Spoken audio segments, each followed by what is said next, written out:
40 বছর পর আবারও আলোচনায় এসেছে সমুদ্রপথে হজযাত্রী পরিবহনের বিষয়টি। চট্টগ্রাম থেকে জাহাজে করে হজযাত্রী পাঠানোর প্রস্তাব বাস্তবায়নে সৌদি সরকারের অনুমোদন এবং জাহাজের ব্যবস্থাপনার বিশেষ চূড়ান্ত সিদ্ধান্তের অপেক্ষায় রয়েছে বাংলাদেশ।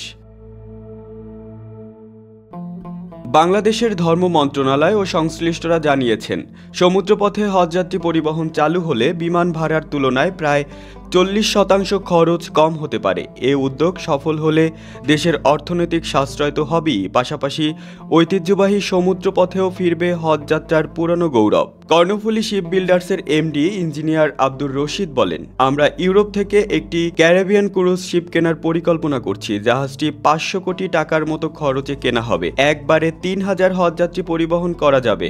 যাতায়াত মিলিয়ে সময় লাগবে 16 দিন। ধর্ম মন্ত্রণালয়ের তথ্য মতে সমুদ্রপথে যাত্রার খরচ বিমান পথের তুলনায় 1 লাখ টাকার মতো কম হতে পারে। তবে দীর্ঘ যাত্রাপথে বয়স্ক হজযাত্রীর জন্য কতটা উপযুক্ত হবে তা নিয়ে সংশ্লিষ্টদের ভাবতে হবে।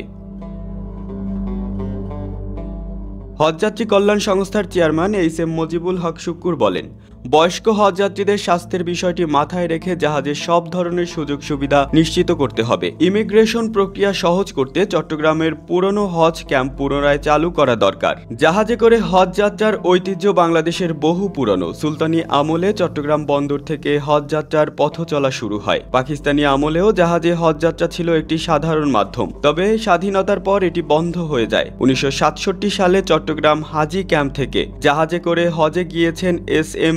এনামুল ইসলামের বাবা। সেই স্মৃতি তিনি ভাগ করে বলেন, তখন সময় লাগতো প্রায় 3 মাস, তবে নিরাপদে হজ সম্পন্ন হতো। খরচও ছিল তুলনামূলক কম।